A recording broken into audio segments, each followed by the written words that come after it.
여긴 일본이다. 억울하면 니네 나라로 꺼지든가. 그 차가운 비웃음이 시장통의 공기를 순식간에 얼려버렸습니다. 평생을 허리 숙여 일해온 할머니의 주름진 손이 파르르 떨리고 있었죠. 하지만 그 덩치 큰 사내는 아랑곳하지 않고 지팡이를 발로 툭 찼습니다. 냄새나는 조센징들은 이래서 안 된다니까. 그 순간이었습니다. 시장 구석에서 묵묵히 얼음박스를 나르던 거대한 그림자가 멈춰 섰습니다. 마치 거대한 곰이 동면에서 깨어난 듯한 그 서늘한 기척. 여러분은 지금 어디서 이 이야기를 듣고 계신가요? 꽉 막힌 속을 뻥 뚫어드릴 사이다 같은 이야기, 지금 바로 시작합니다. 구독과 좋아요는 정의 구현에 큰 힘이 됩니다. 일본 오사카 제1교포들의 삶의 터전인 츠루아시 시장.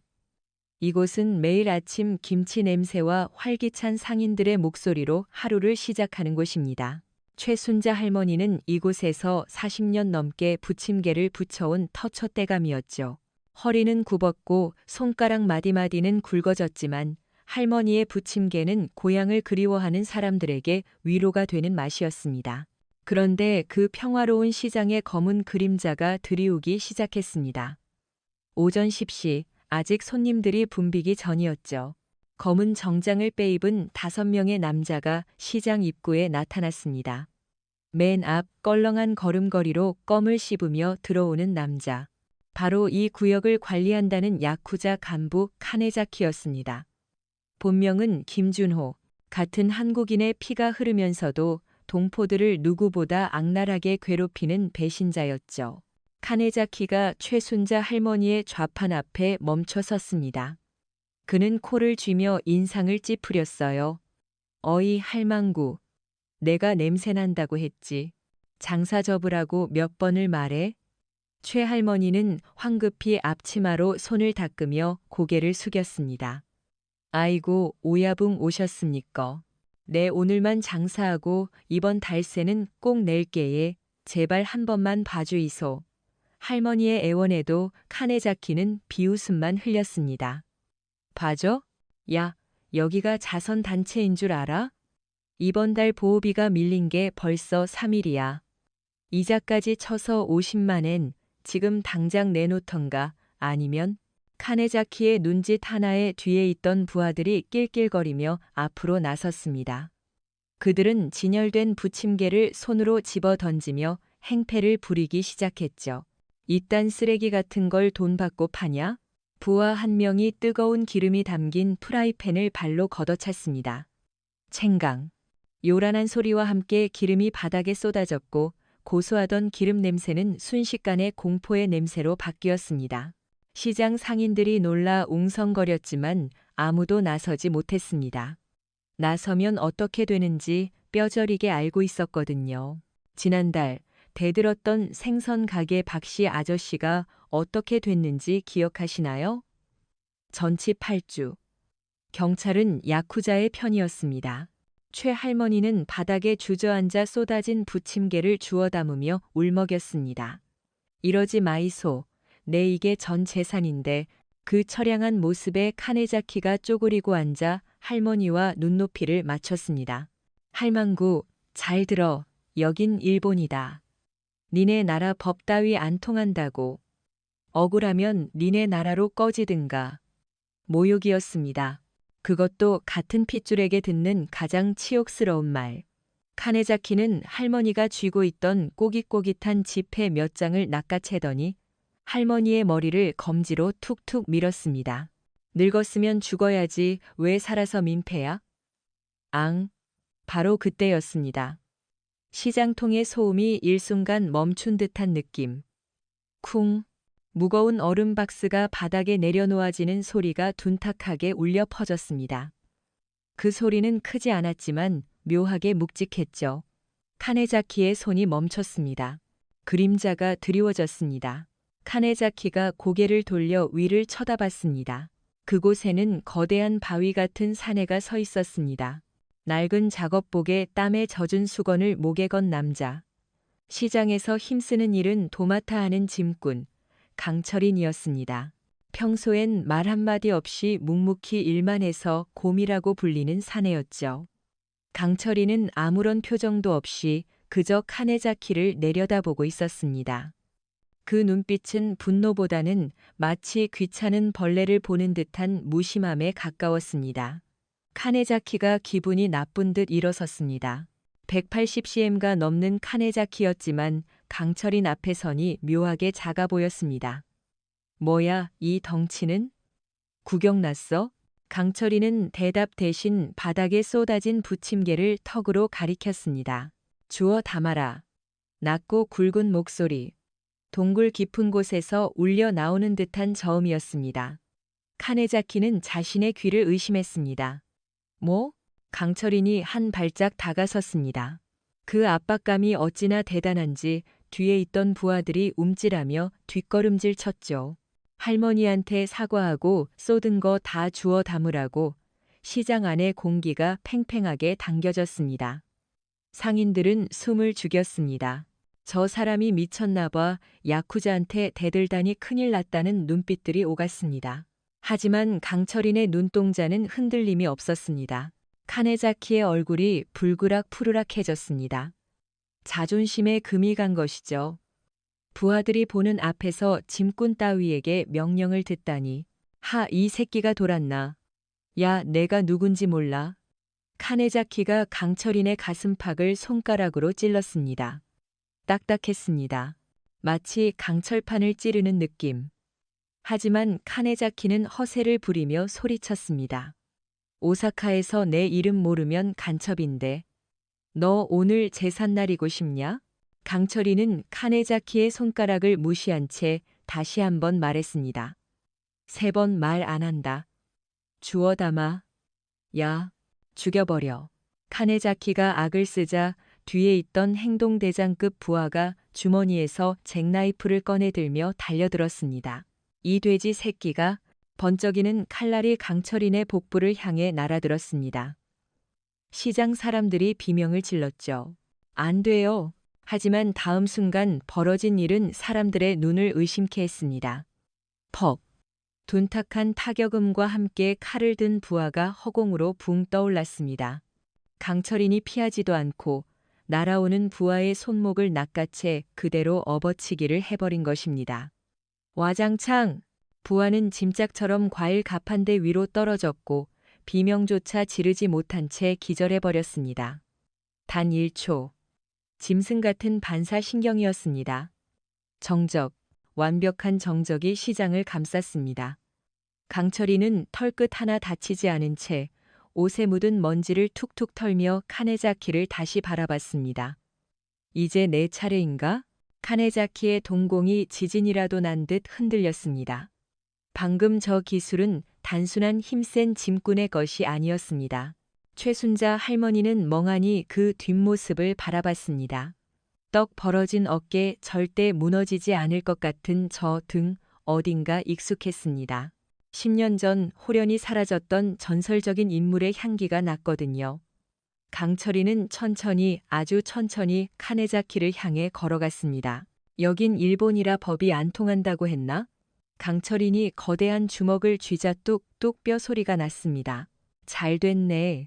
나도 법보단 주먹이 편하거든. 과연 강철인의 정체는 무엇일까요? 그리고 이 일촉즉발의 상황은 어떻게 전개될까요? 다음 편에서 야쿠자들을 참교육하는 진짜 주먹의 신념이 폭발합니다. 놓치지 마시고 댓글로 여러분의 생각을 알려주세요. 여러분의 구독은 영상 제작에 큰 힘이 됩니다. 강철인의 거대한 소나귀에 잡힌 야쿠자 행동대장의 팔은 이미 사람의 관절 방향이 아니었습니다. 그악! 비명이 시장통을 찢어놓았지만 강철인의 표정에는 미동조차 없었습니다.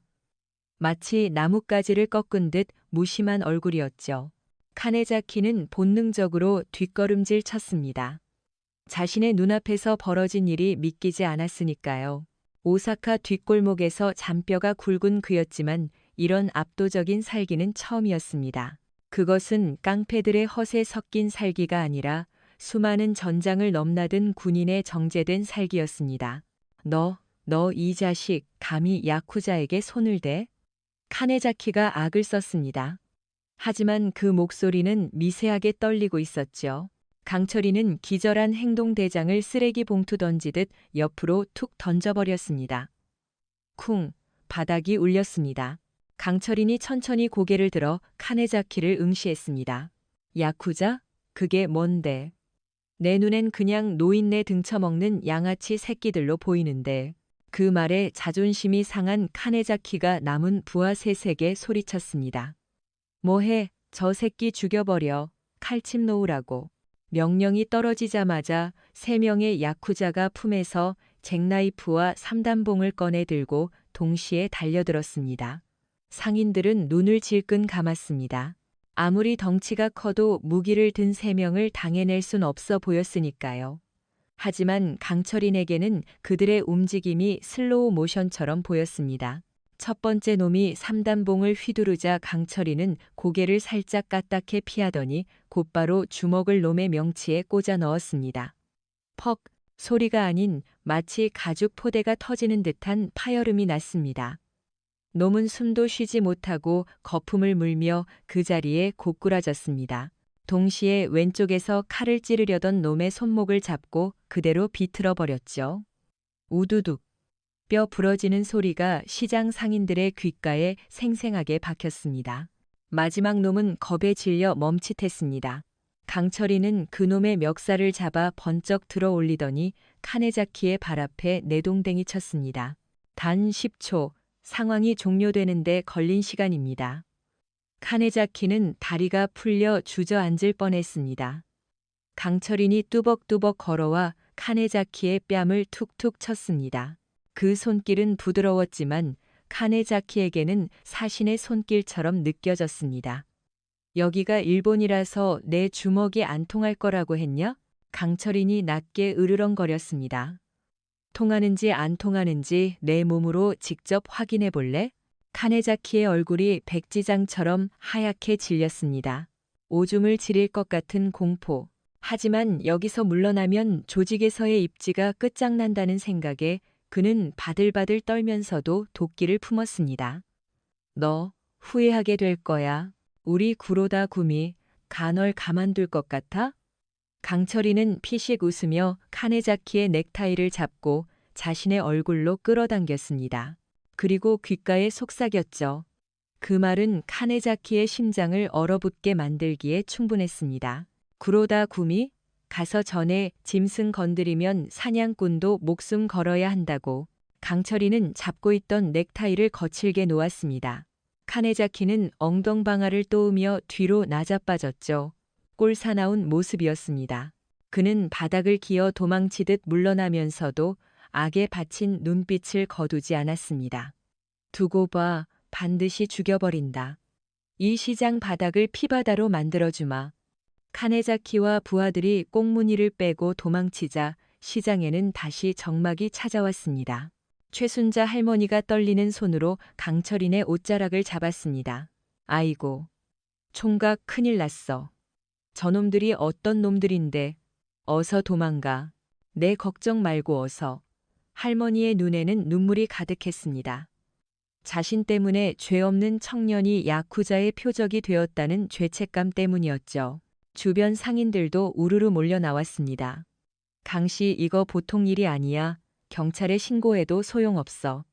차라리 한국으로 잠시 피해 있는 게 어때? 강철이는 무심하게 흙 묻은 장갑을 벗으며 할머니의 어깨를 감싸 안았습니다. 걱정 마세요. 저놈들 짓기만 할 줄 알지 물지는 못합니다. 안심시키려 했지만 강철인의 눈빛은 깊게 가라앉아 있었습니다. 그는 알고 있었습니다. 놈들은 반드시 돌아온다는 것을. 그리고 그 방법은 더욱 비열하고 치졸할 것이라는 것을. 그날 밤 강철이는 자신의 옥탑방에서 낡은 군용 가방을 열었습니다. 그 안에는 빛바랜 사진 한 장과 군번줄 그리고 손때 묻은 전술 단검이 들어 있었습니다.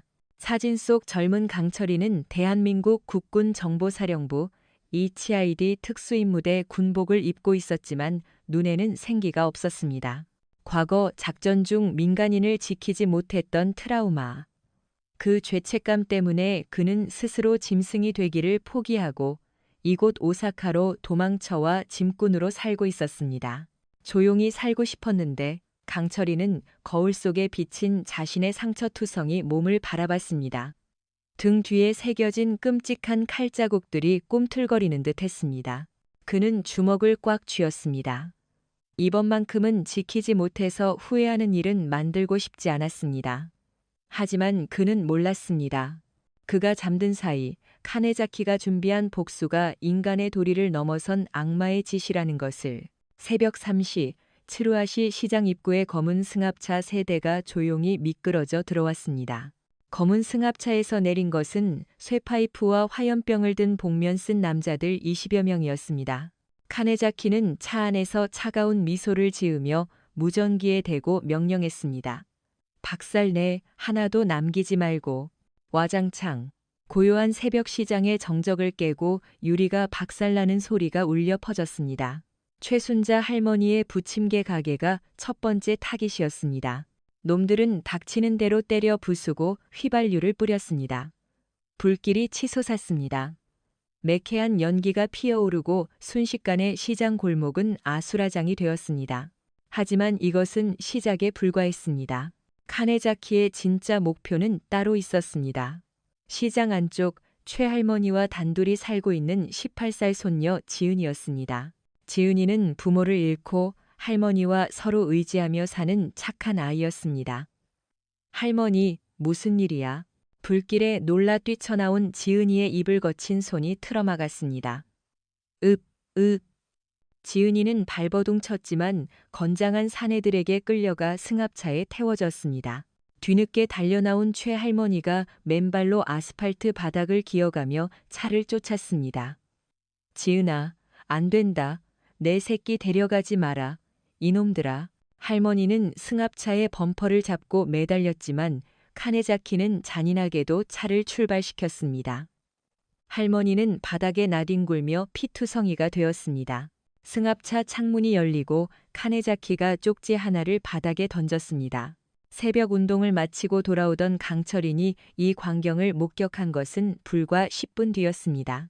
불타는 가게에 피를 흘리며 쓰러진 할머니, 그리고 공포에 질린 상인들의 비명. 강철이는 할머니를 안아들었습니다.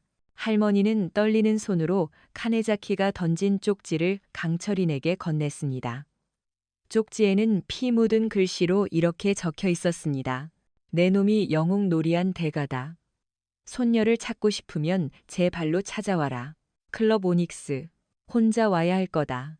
강철인의 손에서 쪽지가 구겨졌습니다. 그의 혈관이 터질 듯 팽창했습니다. 이성은 끊어졌고 잠자고 있던 야수성이 폭발했습니다. 더 이상 참을 이유도 물러설 곳도 없었습니다. 강철이는 불타는 가게를 등지고 돌아섰습니다. 그의 눈에서는 붉은 안광이 뿜어져 나오는 듯했습니다. 기다려라. 내 놈들이 판 지옥으로 내가 직접 걸어 들어가 주마. 오사카 번화가 도톤보리의 화려한 네온사인 아래 고급 유흥업소 클럽 오닉스가 위용을 뽐내고 있었습니다. 이곳은 구로다 구미의 자금줄이자 카네자키의 아지트였습니다. 입구에는 덩치 큰 기도들이 일반인의 출입을 통제하고 있었습니다. 쿵쿵쿵 지면을 울리는 무거운 발소리가 들려왔습니다. 화려한 정장 차림의 사람들 사이로 낡은 작업복의 작업화, 그리고 손에 붕대를 감은 거구의 사내가 나타났습니다. 강철인이었습니다. 그의 주변으로 모세의 기적처럼 사람들이 길을 팼습니다. 그에게서 뿜어져 나오는 기운이 너무나 흉흉했기 때문입니다. 입구를 지키던 기도 2명이 비웃으며 앞을 막아섰습니다. 뭐야 이거지는? 여기가 어딘 줄 알고 기어와? 그 말이 끝나기도 전이었습니다. 강철인의 손이 번개처럼 뻗어나가 기도의 안면을 움켜쥐었습니다.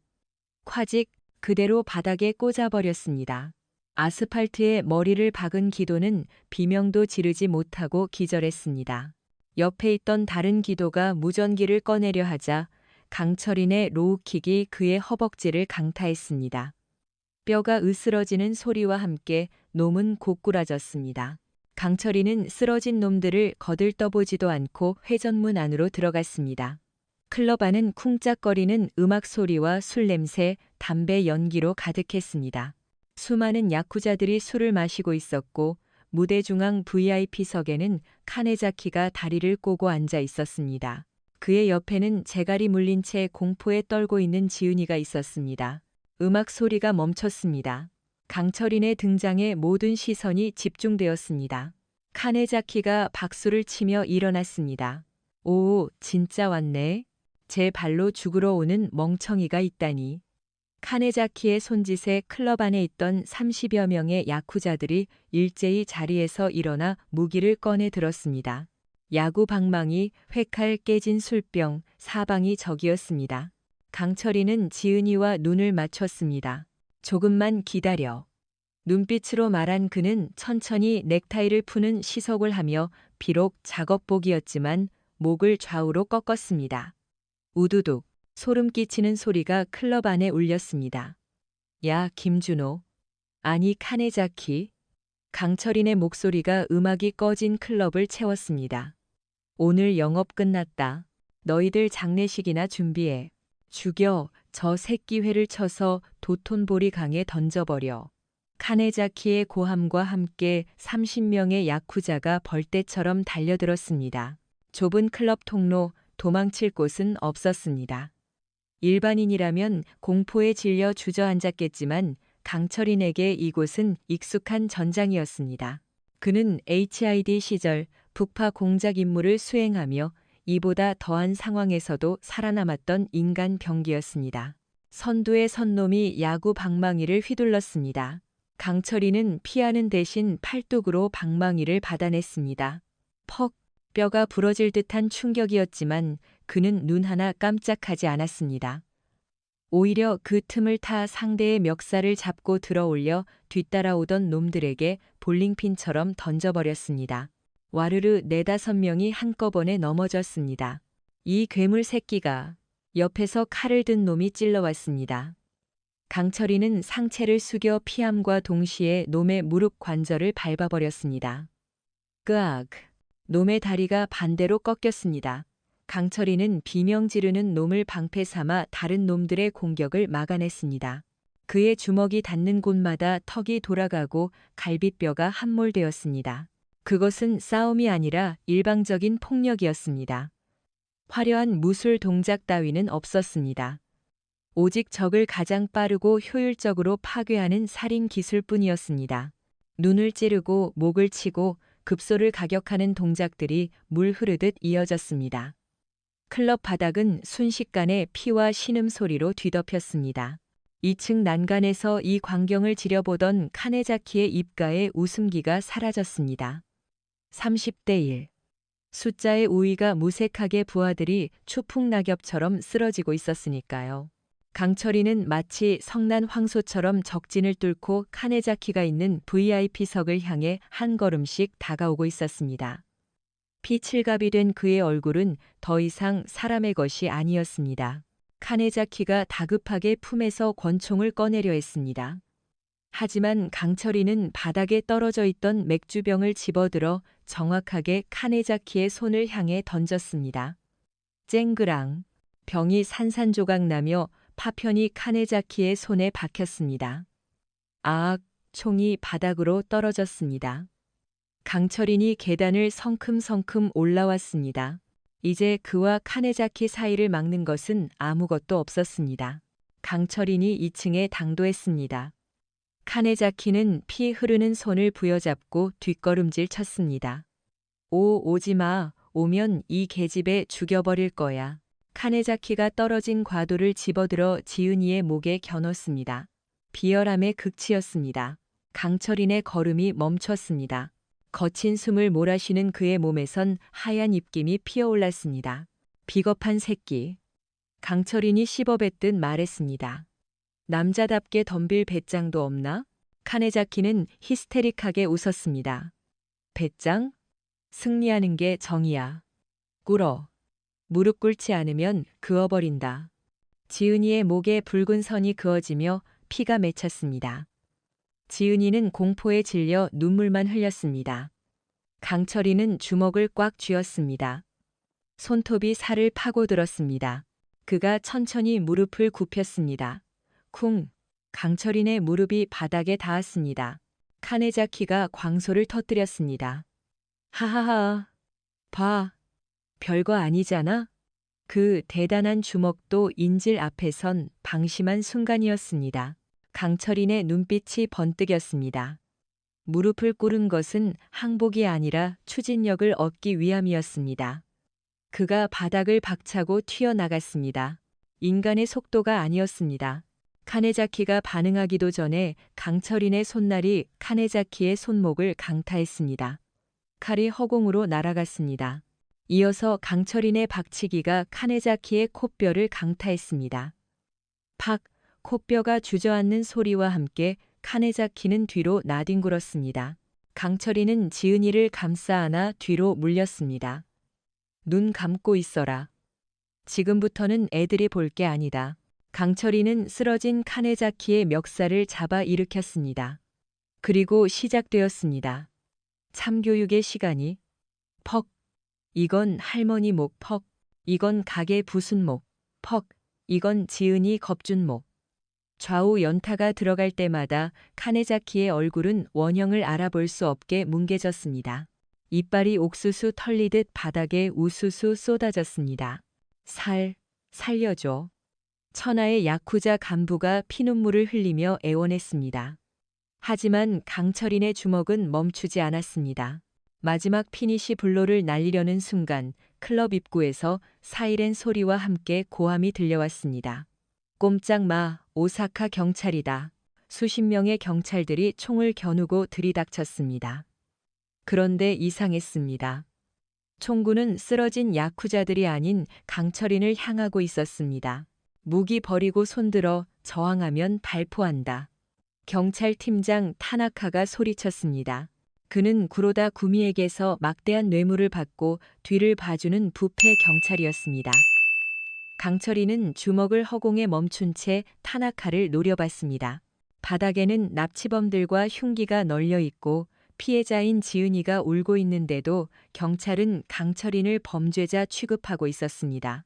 눈이 삐었나? 납치범은 저놈들이야. 강철인이 카네자키를 가리켰지만 타나카는 비웃으며 다가왔습니다. 현장범 체포다. 흉기를 소지하고 다수의 시민을 폭행한 혐의다. 시민, 야쿠자를 시민이라 칭하는 뻔뻔함에 강철이는 기가 찼습니다. 지은이가 울면서 소리쳤습니다. 아저씨는 절 구해주러 오신 거예요. 저 사람들이 절 납치했다고요.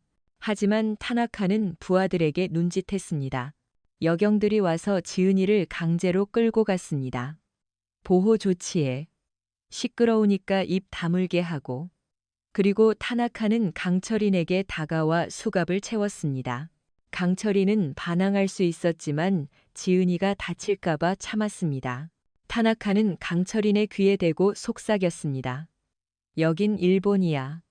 조센징 영웅 놀이는 여기서 끝이다. 강철인은 경찰차에 태워졌습니다. 창밖으로 피투성이가 된 카네자키가 들것에 실려 나가며 강철인을 보고 킬킬거리는 모습이 보였습니다. 그는 손가락으로 목을 긋는 시냅을 했습니다. 너는 이제 죽었다는 뜻이었죠. 분노가 치밀어 올라 수갑이 끊어질 듯 팽팽해졌지만 지금은 때가 아니었습니다. 오사카 경찰서 유치장. 강철이는 독방에 갇혔습니다. 몇 시간 뒤 타나카가 들어왔습니다. 그는 CCTV를 끄더니 곤봉을 꺼내 들었습니다. 자, 이제 조서를 꾸며볼까? 내가 술 먹고 난동 부리다 선량한 사업가 카네자키 씨를 폭행했다. 맞지? 강철이는 침묵했습니다.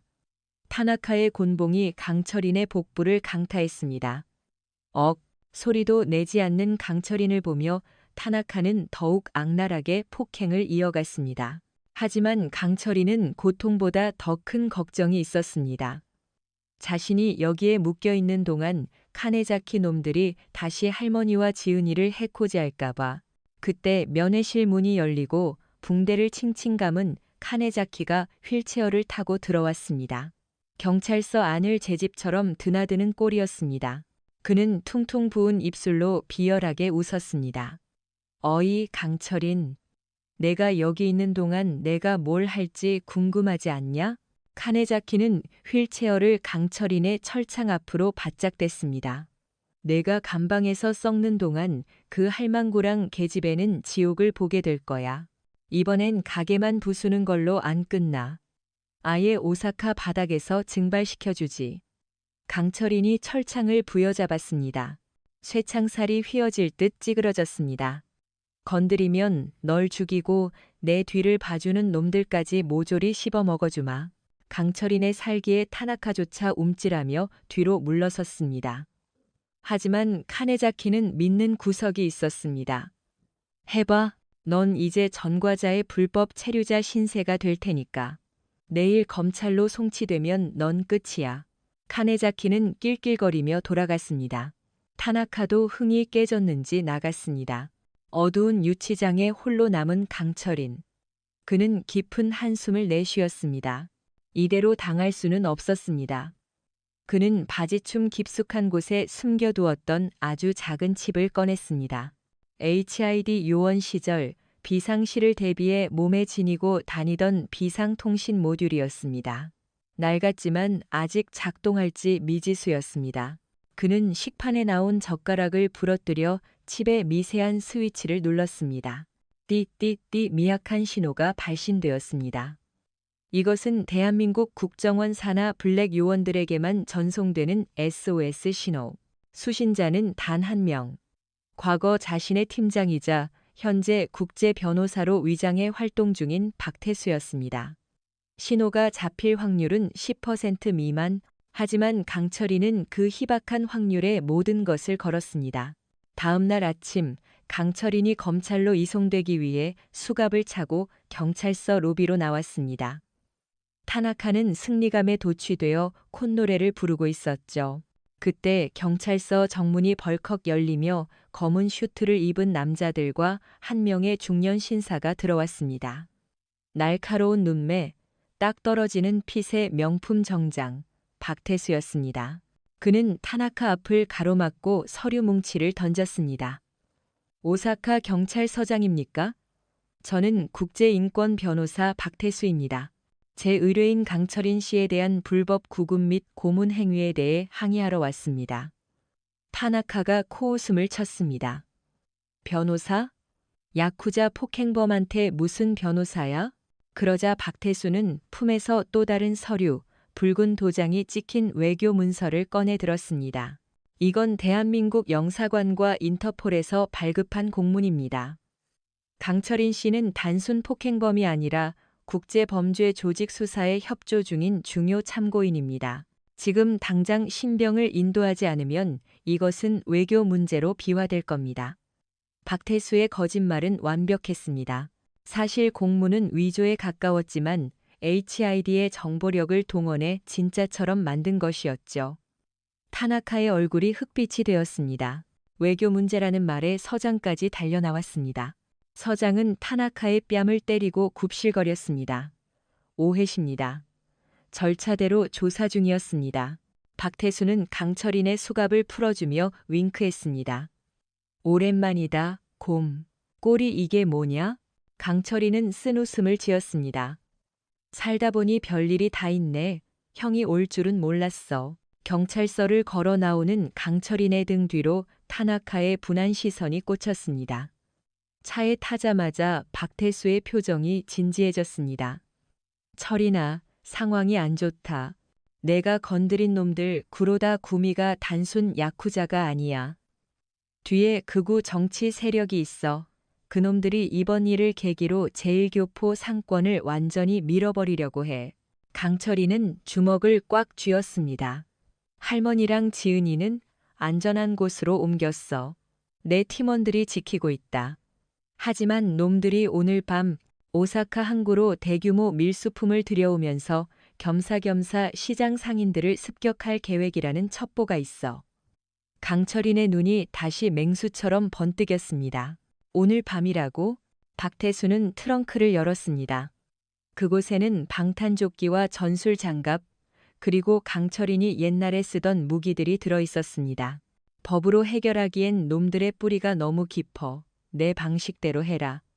뒤처리는 내가 한다. 강철이는 전술 장갑을 꼈습니다. 착하고 달라붙는 느낌. 잊고 살았던 야성이 깨어났습니다. 강철이는 휴대폰을 꺼내 카네자키에게 전화를 걸었습니다. 신호가 가고 카네자키의 목소리가 들렸습니다. 뭐야? 너 어떻게 나왔어? 당황한 기색이 역력했습니다. 강철이는 낮게 웃으며 말했습니다. 김준호, 잘 들어. 오늘 밤 항구. 내 놈들 머리통을 가지러 가겠다. 도망치지 마라. 도망치면 지구 끝까지 쫓아가서 씹어먹을 테니까. 전화를 끄는 카네자키는 공포에 질려 전화기를 집어 던졌습니다. 미친놈. 진짜 미친놈이야. 그는 즉시 구로다 구미의 보스 구로다에게 연락했습니다. 오야붕, 그놈이 오늘 밤 항구로 온답니다. 조직원들을 전부 소집해야 합니다. 구로다는 차분하게 명령했습니다. 고작 한 명 때문에 조직 전체를 움직여? 칼잡이 정예 50명과 용병들을 보내마. 실패하면 내 손가락이 아니라 목을 내놔야 할 거다. 오사카 항구 제사창고. 비가 추적추적 내리는 밤이었습니다. 창고 안에는 100명에 달하는 야쿠자와 용병들이 진을 치고 있었습니다. 그들은 일본도와 쇠파이프, 심지어 밀수한 권총까지 들고 있었습니다. 카네자키는 컨테이너 위에 서서 초조하게 입구를 바라봤습니다. 아무리 괴물이라도 100명을 상대할 순 없어. 오늘이야말로 끝이다. 밤 12시, 빗속을 뚫고 헤드라이트 불빛이 나타났습니다. 검은색 SUV 한 대가 창고 정문을 그대로 들이받았습니다. 쾅! 철문이 찌그러지며 날아가고 야쿠자 서너 명이 튕겨 나갔습니다. 차 문이 열리고 강철인이 내렸습니다. 하지만 이번엔 혼자가 아니었습니다. 조수석과 뒷좌석에서 박태수와 그의 경호팀원 3명이 더 내렸습니다. 총 5명. 100대 5의 싸움이었습니다. 숫자가 좀 부족한데? 박태수가 여유롭게 넥타이를 풀며 말했습니다. 강철이는 손목 보호대를 조이며 대답했습니다. 충분해. 쓰레기 청소하는데 많은 인원은 필요 없지. 야쿠자들이 고함을 지르며 달려들었습니다. 죽여라. 강철이는 선두로 달려나가며 소리쳤습니다. 쓸어버려. 전투가 시작되었습니다. 그것은 단순한 패싸움이 아니었습니다. 고도로 훈련된 특수 요원들과 길거리 싸움꾼들의 충돌이었습니다. 강철이는 인간 전차였습니다. 달려드는 적들을 어깨로 받아치고 주먹 한 방에 한 명씩 날려버렸습니다. 그의 주먹에 맞은 놈들은 허공에서 360도 회전하며 나가 떨어졌습니다. 박태수는 유려한 칼리아르니스, 단봉술 기술로 적들의 관절을 부수고 다녔습니다. 경호팀원들도 각자 일당백의 실력을 뽐냈습니다. 창고 안은 비명과 타격음으로 가득 찼습니다. 강철이는 컨테이너 박스를 뜯어내 방패처럼 휘두르며 적진 깊숙이 파고들었습니다. 그의 목표는 단 하나, 컨테이너 위에서 떨고 있는 카네자키였습니다. 카네자키는 믿을 수 없는 광경에 입을 다물지 못했습니다. 100명의 부하들이 단 5명에게 유린당하고 있었습니다. 특히 강철이는 사람이 아니었습니다. 칼에 베이고 쇠파이프에 맞아도 멈추지 않았습니다. 오히려 고통을 즐기는 듯 더 빠르게 더 강하게 주먹을 휘둘렀습니다. 총 쏴. 뭐 하는 거야? 카네자키가 소리쳤습니다. 용병 중 한 명이 권총을 꺼내 강철인을 조준했습니다. 탕! 총성이 울리고 강철인의 어깨에서 피가 튀었습니다. 하지만 강철인은 멈칫했을 뿐 쓰러지지 않았습니다. 그는 총을 쏜 용병을 노려보며 쇠파이프를 창처럼 던졌습니다. 슉! 쇠파이프는 정확하게 용병의 어깨를 관통해 벽에 박아버렸습니다. 끄악! 용병의 비명이 적들의 사기를 꺾어 놓았습니다. 강철이는 상처를 무시한 채 컨테이너 계단을 오르기 시작했습니다. 쿵쿵쿵. 쿵. 계단이 울릴 때마다 카네자키의 심장도 조여들었습니다. 카네자키는 남은 정예 호위 무사 5명에게 명령했습니다. 막아, 저 새끼 목을 베어. 일본도를 든 호위 무사들이 강철인을 둘러쌌습니다. 검기 갠치가 느껴지는 고수들이었습니다. 강철인은 맨주먹으로 검을 든 오명과 대치했습니다. 긴장감이 감도는 순간 강철인이 먼저 움직였습니다. 그는 날아오는 검을 피하지 않고 손바닥으로 칼날의 옆면을 쳐냈습니다. 챙! 검이 빗나가자마자 그의 팔꿈치가 상대의 턱을 으깨버렸습니다. 나머지 4명이 동시에 덤벼들었습니다. 강철이는 바닥에 떨어진 쇠사슬을 집어들어 휘둘렀습니다. 묵직한 사슬이 검을 휘감고 놈들의 다리를 묶었습니다. 그는 사슬을 당겨 놈들을 한 곳에 모은 뒤 거대한 몸통 박치기로 오명을 도미노처럼 쓰러뜨렸습니다. 이제 남은 건 카네자키뿐이었습니다. 카네자키는 막다른 골목에 몰렸습니다. 뒤는 바다, 앞은 강철인. 그는 바들바들 떨며 마지막 발악으로 품에서 단검을 꺼내 들었습니다. 오지마, 오면 같이 죽는 거야. 강철이는 피 묻은 얼굴로 씩 웃었습니다. 악마보다 더 무서운 미소였습니다. 같이 죽어? 아니, 너만 죽는다. 강철인이 한 걸음 다가서자 카네자키는 비명을 지르며 단검을 휘둘렀습니다. 허공을 가르는 칼날은 애처로울 정도로 느렸습니다. 강철이는 그 손목을 가볍게 낚아챘습니다. 이 손이냐? 할머니를 밀치고 지은이를 때린 손이? 우지끈. 카네자키의 손목이 180도 돌아갔습니다. 으악! 강철이는 멈추지 않았습니다. 이 발이냐? 가게를 걷어찬 발이? 퍽! 그는 카네자키의 정강이를 밟아 부러뜨렸습니다. 카네자키는 바닥을 기며 살려달라고 빌었습니다. 잘못했어. 돈 줄게.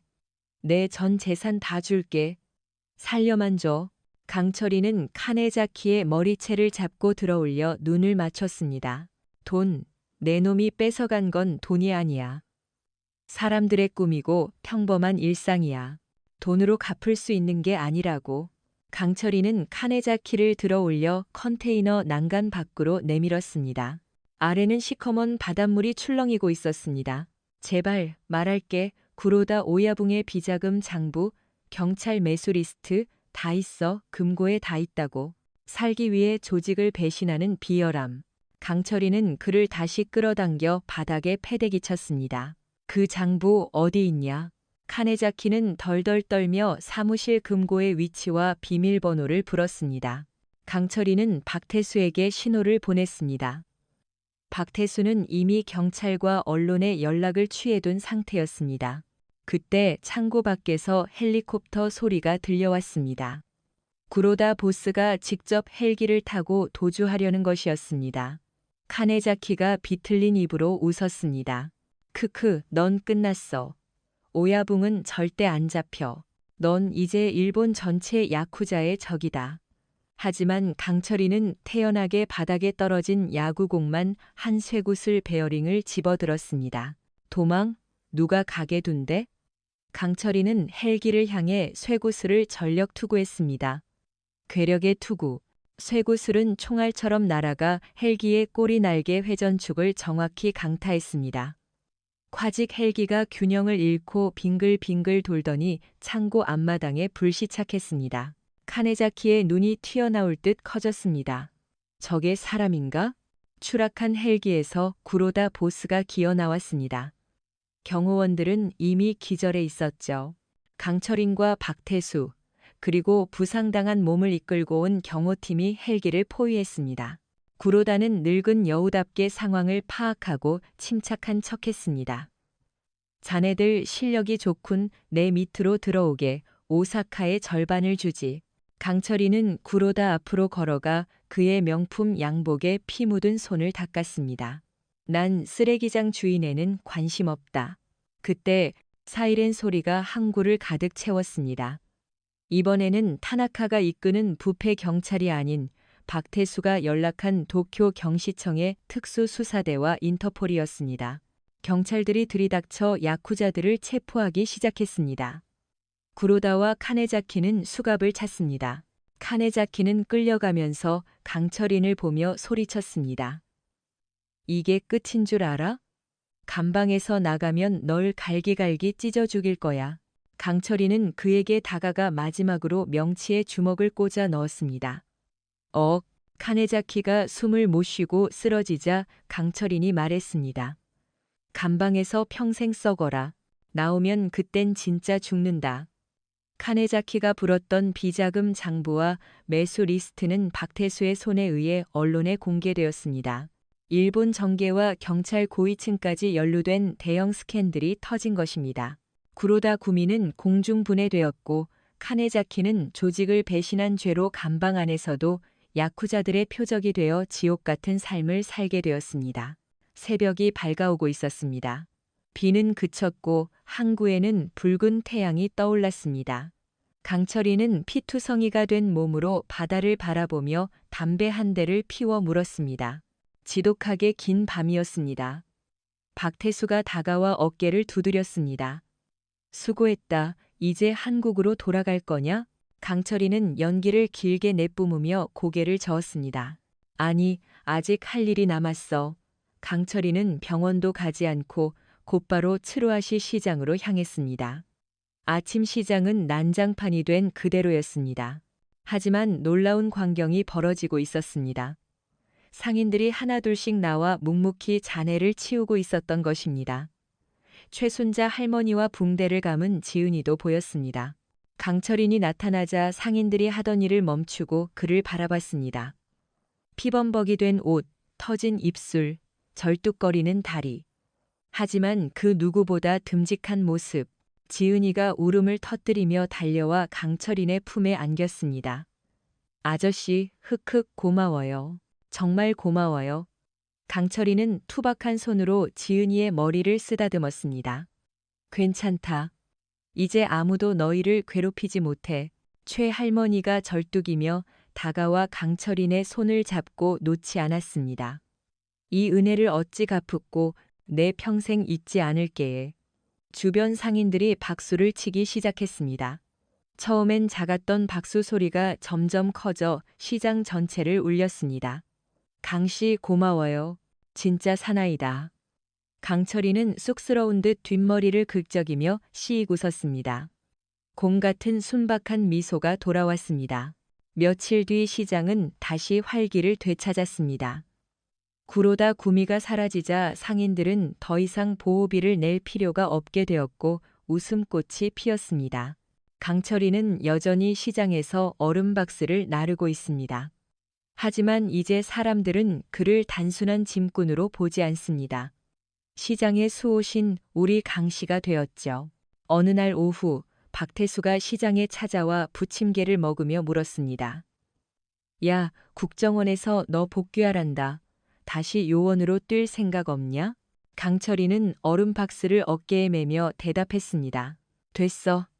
난 여기가 좋아. 지켜야 할 사람들이 바로 옆에 있잖아.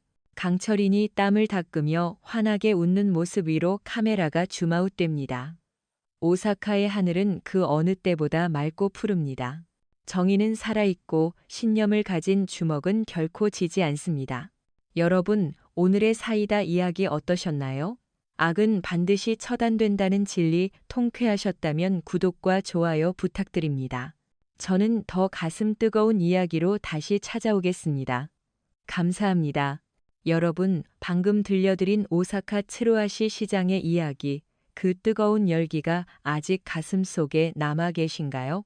거대한 악에 맞서 물러서지 않았던 한 남자의 등, 그리고 그 뒤에서 피어난 희망의 꽃들을 보며 우리는 단순한 액션 활극 이상의 무언가를 느꼈습니다. 오늘 저는 여러분과 함께 이 이야기가 남긴 긴 여운을 붙잡고 우리가 살아가는 현실의 삶에 대해 깊이 있는 대화를 나누고자 합니다. 시작하기에 앞서 이 이야기는 우리 내면에 잠들어 있는 정의감과 용기를 일깨우기 위한 교육적 목적으로 구성되었다는 점을 분명히 말씀드립니다. 폭력은 어떤 경우에도 정당화될 수 없지만 불의에 저항하는 신념만큼은 우리가 반드시 배우고 지켜야 할 가치이기 때문입니다.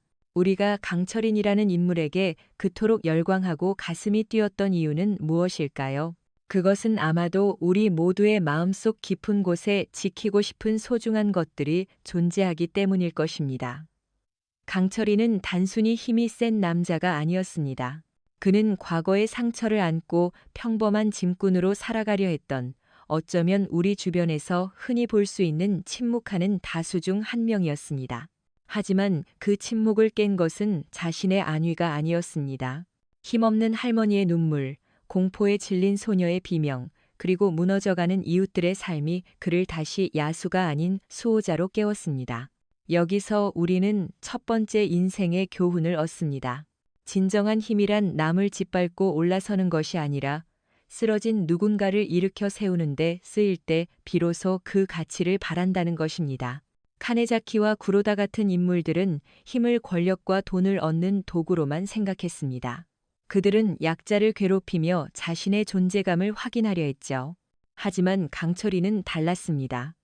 그의 주먹은 파괴를 위한 것이 아니라 소중한 일상을 지키기 위한 최후의 수단이었습니다. 우리의 삶을 한번 돌아봅시다. 현대 사회에서 우리는 칼이나 쇠파이프를 든 야쿠자를 만날 일은 거의 없습니다. 하지만 우리 삶 곳곳에는 또 다른 형태의 카네자키들이 존재합니다. 직장에서 부당한 지시를 내리는 상사일 수도 있고, 학교에서 친구를 괴롭히는 아이들일 수도 있으며, 혹은 사회적 약자를 혐오하고 차별하는 시스템일 수도 있습니다. 때로는 내 안의 나약함과 비겁함이 가장 큰 적일 수도 있죠. 우리는 종종 나 하나 나선다고 뭐가 달라지겠어? 괜히 끼어들었다가 나만 손해보지라는 생각으로 눈을 돌리고 귀를 막습니다. 침묵은 편안합니다. 하지만 그 편안함의 대가는 우리의 양심이 조금씩 무뎌지는 것입니다. 강철인도 처음에는 참았습니다. 조용히 살고 싶었으니까요. 그러나 그가 침묵을 깨고 한 발짝 앞으로 나섰을 때 기적 같은 일이 벌어졌습니다. 혼자서는 절대 이길 수 없을 것 같았던 거대 조직이 무너지고, 공포에 떨던 상인들이 함께 잔해를 치우며 연대하기 시작했습니다. 이것이 바로 작은 용기의 나비 효과입니다. 여러분이 불의를 보고 아주 작은 목소리라도 낼 때, 혹은 곤경에 처한 누군가에게 따뜻한 손길을 내밀 때, 세상은 아주 조금씩 하지만 확실하게 변하기 시작합니다. 강철인의 싸움은 혼자만의 싸움이 아니었습니다. 박태수라는 조력자가 있었고, 그를 믿고 응원해준 시장 상인들이 있었습니다. 우리 삶도 마찬가지입니다. 혼자 짊어지려 하지 마십시오. 여러분이 올바른 길을 가고자 한다면 반드시 여러분의 뜻에 동참해줄 동료가 나타날 것입니다. 진정한 용기는 두려움이 없는 상태가 아닙니다. 강철인이라고 해서 100명의 적이 두렵지 않았을까요? 아니요, 그도 두려웠을 겁니다.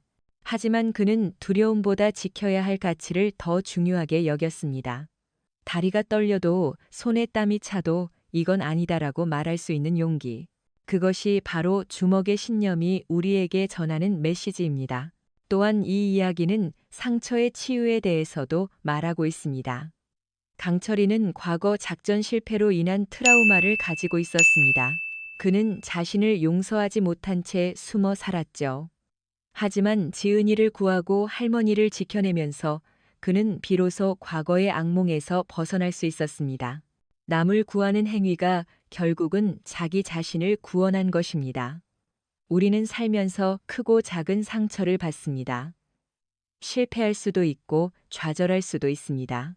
하지만 그 상처 속에 갇혀 스스로를 괴롭히지 마십시오. 오히려 그 아픔을 타인의 아픔에 공감하는 능력으로 승화시킬 때 우리는 비로소 진정한 어른이 되고 더 단단한 사람이 될 수 있습니다. 강철인의 등에 난 흉터가 그가 겪은 고통의 증거라면 그가 시장 사람들에게 보여준 미소는 그 고통을 넘어선 승리의 증거입니다. 여러분의 상처도 언젠가는 누군가를 위로하는 따뜻한 훈장이 될 수 있습니다. 우리는 매일 전쟁 같은 일상을 살아갑니다. 하지만 우리의 무기는 주먹이 아닙니다. 우리의 무기는 성실함이고 정직함이며 따뜻한 마음입니다. 카네자키가 여긴 일본이다, 내 주먹 안 통한다 라고 조롱했을 때 강철이는 법이나 국적을 초월한 인간의 기본 도리를 보여주었습니다. 여러분이 서 있는 그곳이 어디든 상황이 얼마나 불리하든 인간으로서 지켜야 할 선과 도리가 있습니다. 편법과 꼼수가 판치는 세상이라지만 결국 최후에 승리하는 것은 우직하게 자신의 신념을 지키는 사람입니다. 강철인이 묵묵히 얼음 박스를 나르던 그 성실함이 결국 시장 사람들의 신뢰를 얻었듯이 여러분이 묵묵히 흘리는 땀방울은 절대 여러분을 배신하지 않을 것입니다. 당장은 손해보는 것 같고 바보처럼 보일지라도 신념을 가진 사람의 걸음은 묵직하고 강력합니다. 이야기 속 오사카의 새벽은 밝았습니다. 비가 그치고 뜬 태양은 누구에게나 공평하게 빛을 비춥니다. 그 빛 아래서 상인들은 다시 장사를 시작하고 아이들은 학교에 갑니다. 이 평범한 일상이야말로 강철인이 목숨을 걸고 지켜내려 했던 진짜 보물입니다. 여러분의 오늘 하루는 어땠나요? 혹시 지루하고 반복되는 일상이라 느끼셨나요? 하지만 누군가에게는 그 평범한 하루가 간절한 꿈일 수도 있습니다. 우리에게 주어진 이 평온한 하루를 소중히 여기십시오. 그리고 내 곁에 있는 가족, 친구, 동료들을 한 번 더 따뜻하게 바라봐 주십시오. 그들을 지키기 위해 우리는 매일 각자의 자리에서 치열하게 싸우고 있는 것입니다. 여러분 모두가 각자의 삶에서 강철인입니다. 특별한 능력이 있어서가 아니라 사랑하는 사람을 위해 기꺼이 땀 흘리고 희생할 줄 알기 때문에 여러분은 영웅입니다. 마지막으로 이 이야기가 주는 가장 큰 선물은 희망입니다. 아무리 짙은 어둠도 아침이 오면 사라집니다. 카네자키처럼 악랄한 존재도 구로다처럼 거대한 권력도 올바른 신념으로 뭉친 사람들의 연대 앞에서는 모래성처럼 무너졌습니다. 지금 여러분이 겪고 있는 시련이 아무리 크고 막막해 보여도 결코 포기하지 마십시오. 강철인이 홀로 적진에 뛰어들 때 품었던 그 불굴의 의지를 기억하십시오. 끝까지 버티고 올바른 길을 걷다 보면 반드시 새벽은 옵니다. 그리고 그 새벽에는 여러분을 응원하는 수많은 사람들이 함께 서 있을 것입니다. 정의는 가끔 늦게 올 수는 있어도 결코 오지 않는 법은 없습니다. 이것이 우리가 이 이야기를 통해 가슴에 새겨야 할 마지막 진실입니다. 이제 저의 개인적인 시선으로 이 이야기를 바라보며 정리해보고자 합니다. 작가로서 그리고 이 시대를 함께 살아가는 한 사람으로서 강철인이라는 인물이 제게 남긴 파동은 실로 거대했습니다. 작가의 시선, 25개의 문장으로 바치는 헌사. 저는 강철인이 빗속을 뚫고 차에서 내리던 그 순간을 잊을 수 없습니다. 그의 눈빛은 분노로 타올랐지만 그 깊은 곳에는 슬픔이 자리하고 있었습니다. 우리는 살면서 얼마나 많은 순간 비겁하게 눈을 돌렸습니까? 자신의 안위를 위해 불의를 못 본 척했던 수많은 날들이 부끄러워지는 순간이었습니다. 강철인은 우리에게 묻습니다. 당신에게는 목숨 걸고 지키고 싶은 신념이 있는가? 라고 말입니다. 그는 잃을 것이 없는 사람처럼 보였지만 사실은 누구보다 지킬 것이 많은 사람이었습니다. 할머니의 주름진 손, 지은이의 해맑은 미소, 시장의 활기찬 아침. 그 소박한 것들이야말로 목숨을 걸 가치가 있는 것들이었습니다. 카네자키는 돈으로 사람을 샀지만 강철인은 마음으로 사람을 얻었습니다. 이것이 바로 진짜 리더십이고 진짜 강함입니다. 폭력은 잠시 사람을 굴복시킬 수 있어도 결코 사람의 마음을 얻을 수는 없습니다. 강철인이 휘두른 주먹은 단순한 타격이 아니라 잘못된 세상을 향한 준엄한 꾸짖음이었습니다. 그가 흘린 피는 시장 바닥을 적셨지만 그 피는 사람들의 마음에 용기라는 꽃을 피웠습니다. 우리가 사는 세상에도 이런 영웅이 필요합니다. 아니, 사실은 우리 모두가 마음속에 작은 영웅을 키워야 합니다. 거창한 싸움이 아니어도 좋습니다. 그저 내 옆 사람의 손을 잡아주는 따뜻함, 그것이면 충분합니다. 강철인이 짐꾼으로 돌아가 환하게 웃던 마지막 장면이 자꾸만 눈에 밟힙니다. 그 미소는 모든 짐을 내려놓은 자만이 지을 수 있는 가장 가벼운 표정이었습니다. 어둠은 빛을 이길 수 없고 거짓은 참을 이길 수 없다는 진부한 진리가 다시금 가슴을 때립니다. 이 이야기가 여러분의 지친 어깨를 토닥이는 위로가 되었기를 바랍니다. 세상이 차갑다고 느껴질 때 강철인의 뜨거운 심장을 기억해 주십시오. 우리는 혼자가 아니며 우리의 선한 의지는 반드시 연결되어 있습니다. 당신의 삶이라는 영화 속에서 당신은 이미 최고의 주인공입니다. 절대 굴하지 말고 당신만의 신념으로 이 세상을 당당하게 걸어가십시오. 긴 이야기를 들어주셔서 진심으로 감사합니다. 오늘 들려드린 주먹의 신념이 여러분의 삶의 작은 불씨가 되어 언젠가 큰 용기로 타오르기를 간절히 소망합니다. 세상의 모든 강철인들, 바로 여러분의 오늘을 응원합니다. 이 이야기가 여러분의 마음에 닿았다면, 그리고 앞으로도 가슴 뜨거운 이야기로 삶의 에너지를 얻고 싶으시다면 지금 바로 구독과 좋아요 버튼을 눌러주세요. 여러분의 작은 관심이 더 좋은 콘텐츠를 만드는, 그리고 세상을 조금 더 따뜻하게 만드는 원동력이 됩니다. 다음 영상에서도 여러분의 가슴을 울릴 감동적인 이야기로 찾아뵙겠습니다. 감사합니다.